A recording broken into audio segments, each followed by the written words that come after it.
أعوذ بالله السميع العليم من الشيطان الرجيم بسم الله الرحمن الرحيم والصلاة والسلام على أشرف المرسلين سيدنا محمد وعلى آله وصحبه أجمعين. Assalamu alaikum wa rahmatullahi wa barakatuh. Je vous retrouve pour une nouvelle émission de Risalatul Islam et nous allons avec ce message de l'islam poursuivre notre réflexion autour de cette étude d'un certain nombre de thèmes qui sont importants, de thèmes qui sont relatifs à notre compréhension de notre religion. Nous avons parlé d'un certain nombre d'éléments qui sont liés à la fraternité, qui sont liés à la patience, qui sont liés à la responsabilité. Et puis il y a une dimension ici qui est celle de la notion de mariage, de la notion de couple, de la notion de la reconnaissance de ce rôle important de cette cellule familiale, la première cellule familiale entre une femme, entre un homme qui vivent à deux et vis-à-vis desquels il va y avoir la compréhension d'abord d'une vision de ce que c'est, d'un projet de vie, mais en même temps, et ça il faut beaucoup s'arrêter à cela, de la compréhension de ce qui est cet objectif, de comment est-ce qu'il faut qu'on comprenne nos relations les uns avec les autres. On trouve dans Surat al-Rum, Allah Azza wa Jal, Dieu nous parle dans le Coran et nous dit, Surat al-Rum, une parole qui était importante. Wa min ayatihi. Et ça c'est important, c'est comme ça que ça commence. Et parmi ces signes, wa min ayatihi an khalaqa lakum min anfusikum azwajan litaskunu ilayha wa ja'ala baynakum mawaddatan wa rahmah.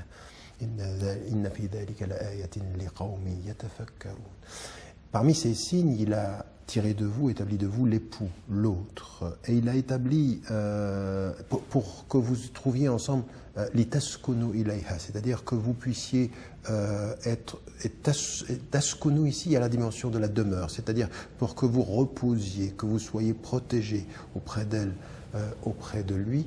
Et il a établi entre vous mawaddatan wa rahma. Et le mawadda, c'est la notion d'amour, de tendresse, d'affection. Wa rahma, c'est la notion de miséricorde, de pardon, de compassion. Les deux volets. Et il y a certes en cela des signes pour un peuple qui comprend, qui réfléchit. Les qawmin yatafakkarun, c'est-à-dire qui réfléchissent. On a ici une réflexion particulièrement importante du point de vue du Coran.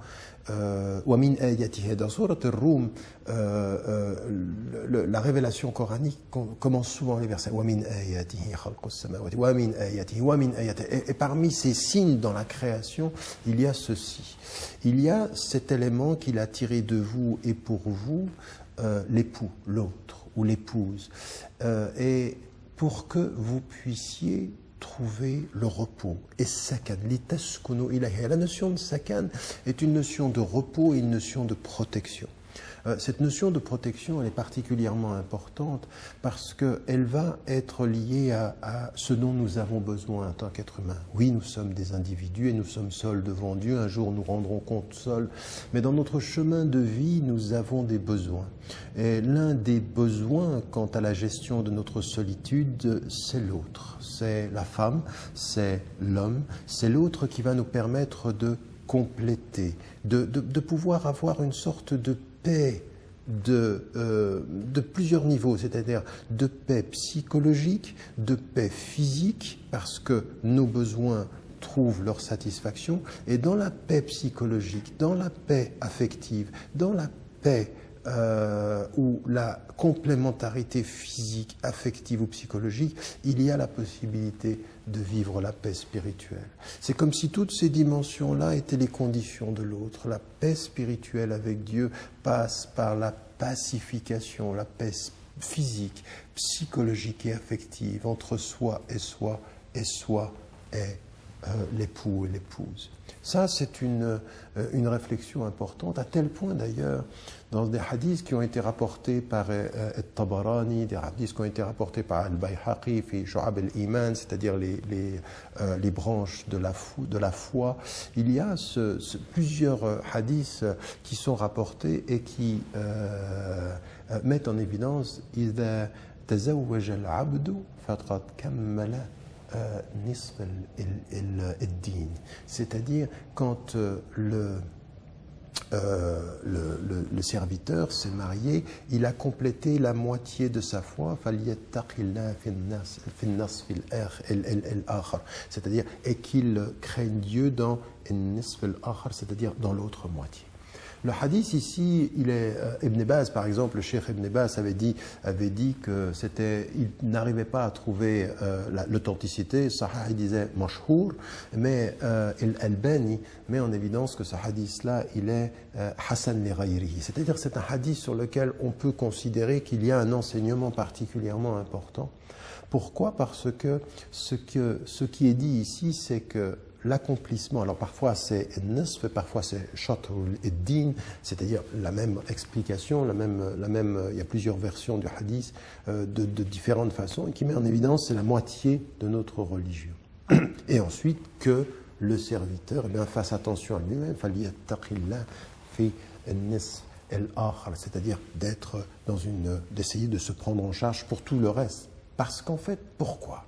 Pourquoi est-ce que tout à coup, la relation de couple, la relation entre un homme et une femme, la relation qui va constituer l'amour, la tendresse et l'affection, va être considérée comme la moitié de la religion?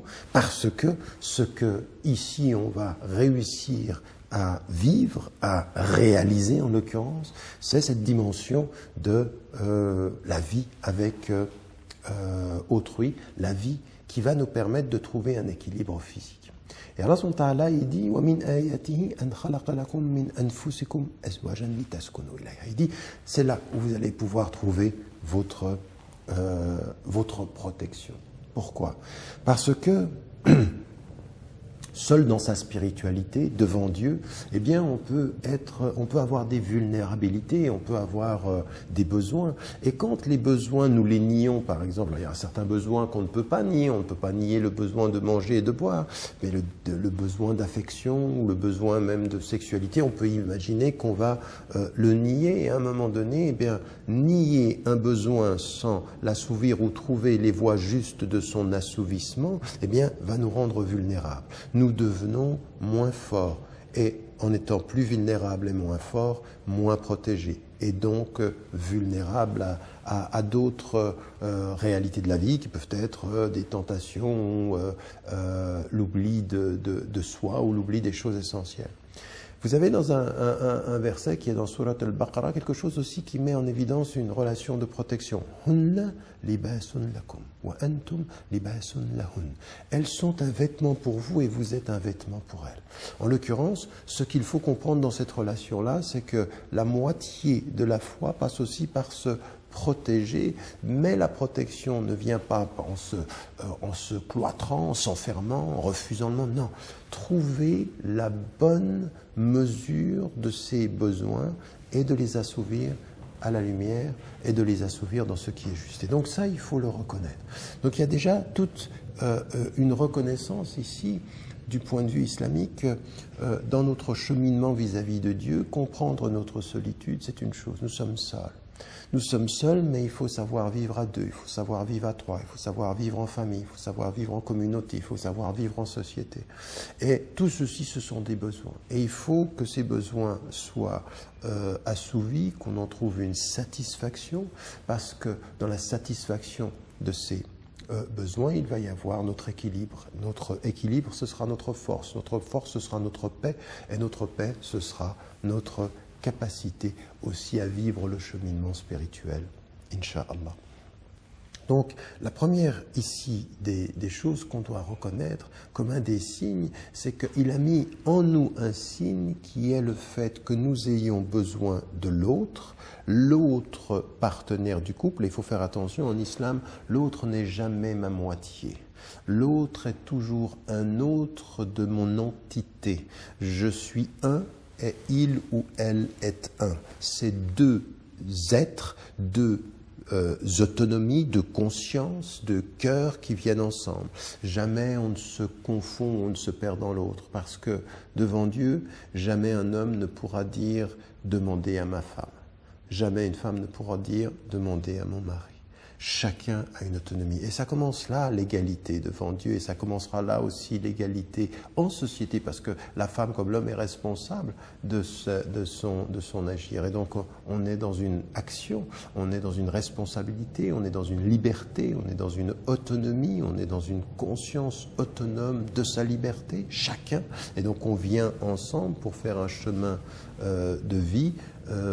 Et on sait, au moment où on se rencontre, qu'un jour l'on se séparera et que la mort, min ilm al-yaqin, c'est-à-dire avec la certitude de ce savoir, nous séparera. Ce qu'il adviendra de notre destin au-delà de la mort, nul ne le sait, mais on sait que nous sommes ensemble pour essayer ensemble de nous permettre de trouver un équilibre, de nous permettre de trouver une force, de nous permettre d'être en paix avec nos besoins, tout type de besoins physiques et spirituel, avec la dimension aussi affective. Et ici, on doit comprendre ceci comme étant une notion tout à fait profonde de notre relation à l'autre, parce que c'est la moitié de notre religion avec un cheminement. Maintenant, il y a des femmes et des hommes qui n'ont pas trouvé de mari, qui n'ont pas trouvé d'épouse et puis qui sont seuls. Est-ce qu'il faut se culpabiliser de cela? Non.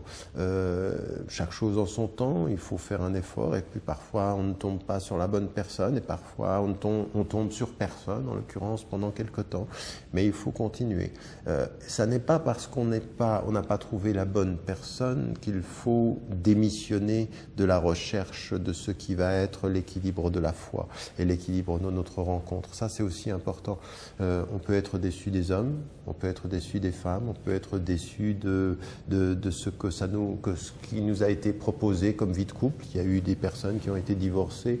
Divorcer, c'est abradul halal, c'est-à-dire c'est la chose la plus détestée de Dieu, mais ça arrive et il ne faut pas se culpabiliser. Ce qu'il y a dans les communautés musulmanes qui finissent par culpabiliser les gens d'avoir divorcé un homme ou une femme, tout ceci, les gens ne savent pas pourquoi. D'abord, il faut faire attention, il faut vraiment comprendre la vie de couple comme un véritable djihad de la compréhension, de l'écoute, et on va y venir, mais il faut aussi que les communautés, que les femmes et les hommes cessent de culpabiliser, cessent de condamner ceux qui à un moment de leur vie n'ont pas pu faire une vie à deux. Ça arrive, c'est des choses qui arrivent dans la vie, et donc nul ne peut juger du cœur, de la conscience, des intentions et des décisions des gens. Donc, et ceux qui le vivent, qui ont dû divorcer, il n'y a jamais de divorce heureux ou complètement satisfait. Le divorce, c'est l'expression d'un échec. Donc Dieu n'aime pas, et ce qu'il nous dit, c'est battez-vous pour tenir, mais à des moments donnés, on ne peut pas aller au-delà de nos forces, on ne peut pas aller au-delà de la réalité parce que le mari peut être violent, insultant, ne même pas respecter les principes, que la femme peut faire de même, qu'à un moment donné, il faut juste comprendre que ça n'est pas possible. Donc pas de culpabilisation sur les échecs, mais responsabilisation quant à la tentative de réussir ceci et de comprendre ce qui nous est dit comme conception de l'homme.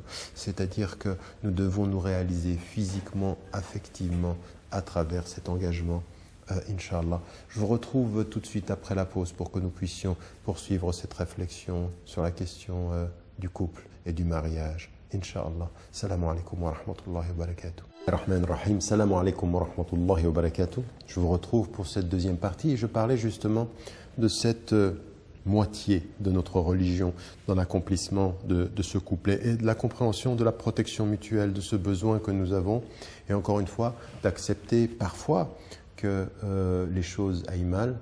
Malheureusement, je voulais rajouter aussi une chose, c'est que nous sommes à une époque où on comprend le mariage, on se marie vite parfois pour les mauvaises raisons, ça peut être des attirances, ça peut être un besoin comme ceci, et sans poser des conditions, sans clarifier les relations. Il faut que, avant de se marier, on puisse aussi faire en sorte d'avoir solidifié ces conditions-là pour ne pas faire n'importe quoi.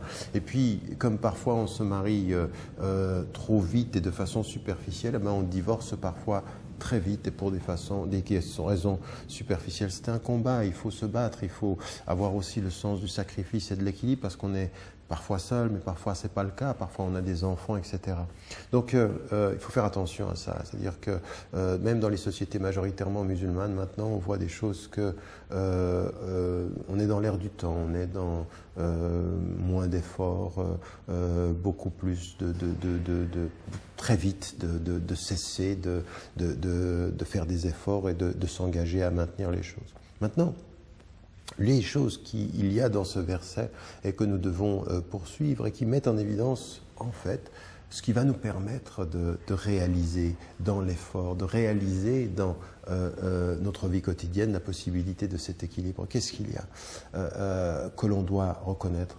Allah subhanahu wa ta'ala, dans le Coran, Dieu il nous dit et il nous révèle dans le Coran la chose suivante. وَجَعَلَ بَيْنَكُمْ مَوَدَّةً وَرَحْمَةً. Il a établi entre vous de l'amour. Et ici, cet amour qu'il a mis, c'est ça un couple. C'est pas simplement je dis oui à un homme parce que mon papa ou ma maman me l'a présenté. D'abord, le mariage forcé en islam, ça n'est pas islamique. Les mariages arrangés où on marie des familles, ça ne se peut se faire qu'aussi en ayant posé la question à la jeune femme comme au jeune homme. Il faut faire attention, il doit y avoir un engagement. Et à notre époque, avec tout ce qui se passe, aujourd'hui les moyens de communication, avec l'exposition des gens, il faut vraiment qu'on ait le consentement. Et ça, c'est aussi quand le cœur parle, il faut écouter son cœur. Il faut écouter son cœur, il faut écouter son intelligence. On ne se marie pas pour faire plaisir à ses parents, on ne se marie pas pour faire plaisir à la société, on se marie aussi pour trouver son équilibre, pour trouver, et ça c'est vrai pour les femmes, pour les hommes, et ça c'est ce que doivent comprendre les parents aussi dans cet engagement-là. Et ensuite, il y a l'amour, le sentiment de cet attachement. Donc ça peut venir avec le temps aussi, ça peut s'approfondir, mais il faut l'entretenir. Et c'est là où on voit le prophète, alayhi salam. Comment est-ce qu'il était? Comment est-ce qu'il était avec Khadija, radiallahu anha, et comment il était avec Aïcha, radiallahu anha? Qu'est-ce qu'il y avait de tout à fait particulier? Il ne s'agit pas de dire je t'aime, on entretient l'amour, on apprend à aimer, on entretient l'amour. Et dans la question de l'amour, la première des choses qui est essentielle, c'est la communication. Pourquoi nous, aujourd'hui, musulmans, nous avons autant de rapports sur Khadija, radiallahu anha, ou de hadiths qui viennent de Aïcha, radiallahu anha? Pourquoi? Parce que le prophète, salam, il parlait, parce qu'il communiquait, parce qu'il écoutait. Il écoutait Salama quand il avait un problème avec sa communauté. Il écoutait Aïcha quand il avait une dimension, quand il avait une discussion sur l'intimité. Il écoutait Khadija dans ses affaires, comme en même temps, il revient de la première révélation, il dit Zammelouni, Zammelouni, il revient le prophète sallam, elle va le réconforter de la force de ses qualités pour qu'il fasse face aux épreuves de la vie. Regardez, ça, qu'est-ce que ça veut dire? C'est-à-dire que l'entretien du dialogue, l'entretien de la communication, et tashawur, c'est-à-dire et shura fil manzil, c'est-à-dire la dimension de, même dans le sevrage d'un enfant, il y a cette dimension de antashawurin, c'est-à-dire si on prend la décision après une discussion entre la femme et l'homme, donc il faut qu'il y ait un dialogue. Le dialogue, ça nous permet d'être à l'écoute d'autrui. Le dialogue, c'est pas je parle, tu écoutes. Non, le dialogue, c'est plus écouter avant de parler. Ça, c'est une dimension qui va nous donner une force, parce que quand on rentre à la maison, quand on est avec les siens, qu'on a la possibilité de parler, de prendre le temps du dialogue, d'écouter pour soi et pour nous, les besoins que l'on a soi-même et les besoins qu'a l'autre. Ça renforce la dimension el-mawadda. La communication est importante. Regarder, c'est-à-dire regarder l'autre dans ce qu'il est, lui donner une présence, lui donner une consistance. L'autre ne fait jamais partie des meubles, l'autre n'est pas là dans notre espace et on le nie. L'autre, il n'est pas là uniquement pour apporter de l'argent à la maison, pour faire la cuisine à la maison. Non, on ne peut pas entretenir de l'amour comme ceci. Ça n'est pas possible. Donc il faut de ce point de vue-là véritablement s'engager à entretenir le dialogue, à entretenir la reconnaissance de l'autre, d'être à l'écoute des besoins. Et puis, en l'occurrence, le service. Le prophète, le prophète, il servait les siens, il servait sa femme. Et la seule chose qui l'arrêtait, c'était l'appel à la prière, mais il servait les siens. Il était en train de servir à la maison, c'est-à-dire, il y a une présence. Si je t'aime, je t'aide. Si je t'aime, je te sers. Ce n'est pas uniquement dans un sens, c'est dans les deux sens. Le prophète, il était comme ceci. Il était avec cette dimension du service. Mawaddatan wa rahma. Et le mawadda, c'est ça, c'est pas un donné et puis c'est tout, je ne fais rien. Non, ça s'entretient, ça se prouve. Il faut prouver qu'on aime. Il faut le dire souvent, comme on le dit à son frère et à sa sœur en islam, on le dit à son mari et à sa femme, qu'on l'aime, qu'il y a de l'amour, qu'il y a du respect, qu'on le sert, et puis on fait des choses ensemble. Ensuite, il y a faire des choses, communiquer ensemble, faire des choses ensemble et entretenir des petits détails dans notre vie. Le fait de manger ensemble, éteindre la télévision, éteindre la radio, éteindre tout ce qui parasite les moments où on est ensemble pour être ensemble. On ne regarde pas la télévision ensemble, on ne regarde pas dans la même direction, on se regarde l'un l'autre. C'est pas de regarder ensemble quelque part qui va pouvoir nous sauver dans ces moments d'intimité, c'est de se regarder. Maintenant, ensuite, dans le projet de vie, il faut aller ensemble. Et ça aussi, il faut le comprendre, c'est que parfois certains avancent, un avance plus que l'autre. Il faut parler, il faut se parler de ses évolutions, il faut se parler de comment est-ce qu'on évolue dans sa vie. Ça aussi, ça fait partie de la communication. Et ça entretient le mawadda, la première partie du verset. Mawaddatan. Donc ici, cette dimension, elle est liée aussi, cette référence, elle est liée à la communication, faire ensemble, voyager ensemble, communiquer. Puis ensuite, quand viennent les enfants, regarder dans la même direction.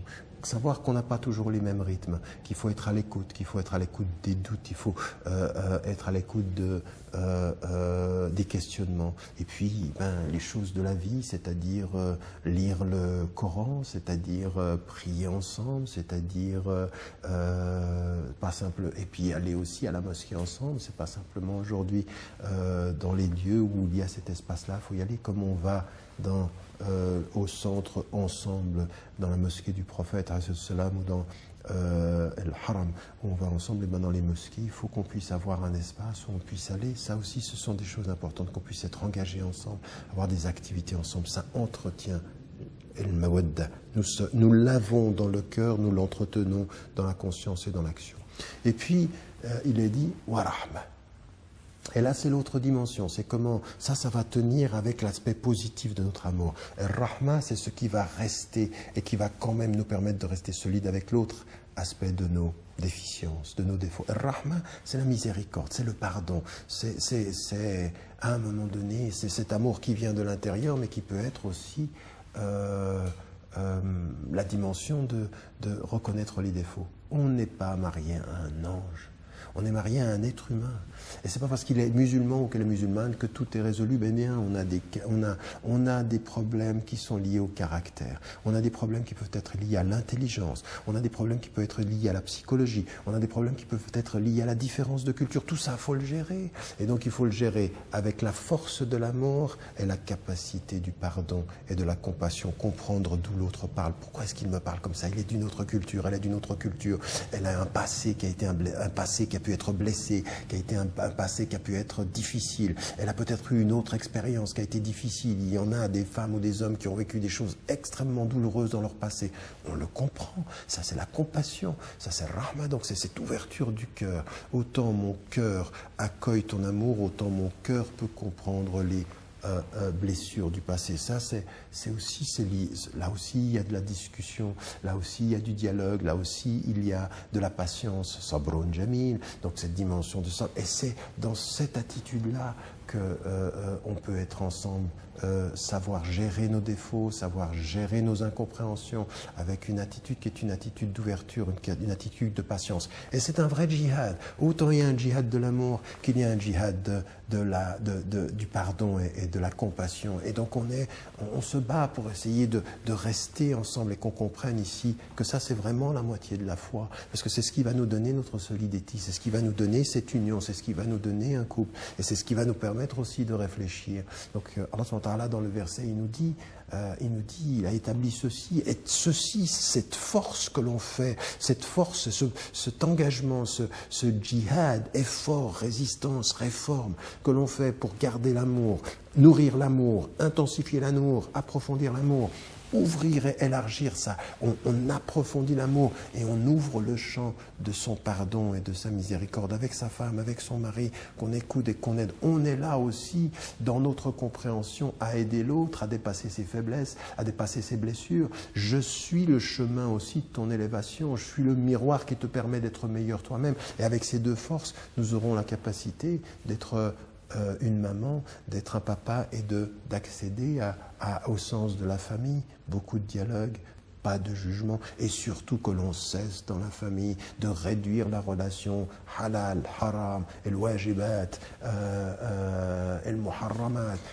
C'est pas ça une vie de couple, c'est pas comme on dit entre les savants, tafati, on va prendre des fatwas, on dit voilà ce que dit l'islam, puis il y en a qui sont très loin de l'islam pendant toute leur vie, et dès qu'ils ont un problème, c'est mon droit en tant qu'homme, ou c'est mon droit en tant que femme. Le droit devient le tribunal de l'accusation, alors qu'on n'a pas fait ce travail dans l'amour, qu'on n'a pas fait ce travail dans le pardon et la compassion. Un couple, c'est d'abord deux cœurs, un couple, ce sont deux consciences, un couple, ce sont deux histoires, un couple, c'est un chemin ensemble, deux histoires et un avenir commun, deux histoires et la paternité et la maternité, deux histoires et la réalisation de soi devant Dieu, parmi les hommes et en société. Voilà ce qu'il faut, et il faut être équipé, donc ça demande beaucoup d'efforts, ça demande beaucoup de compréhension, c'est la moitié, oui, selon ce qui nous est dit dans le hadith de la religion, ça nous permet de trouver cet équilibre. Quant au reste, eh bien oui,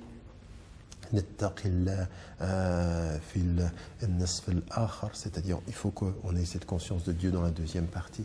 C'est un véritable effort et ça demande beaucoup d'engagement personnel, mais l'amour est à ce prix, la famille est à ce prix et le retour vers l'un est aussi à ce prix, Inch'Allah. Je vous retrouve dans une prochaine émission. D'ici là, vous pouvez faire part de vos remarques sur le site internet, sur la page officielle Facebook, la mienne ou celle de la chaîne Iqra bi'iznillahi ta'ala. Et je vous rappelle, et c'est de bon augure dans cette émission, de dire à ceux que vous aimez que vous les aimez, parce que la vie est fragile, parce que le temps passe vite, et que quand on regarde son mari, ou quand on regarde sa femme, ou quand on regarde ses enfants, ou tous ceux qui font partie de nos familles plus larges, il est toujours bon de leur rappeler que notre amour est intense, que notre amour est profond, et que notre amour demeure dans cette vie et pour l'au-delà, Inch'Allah. Assalamu alaikum wa rahmatullahi wa barakatuh.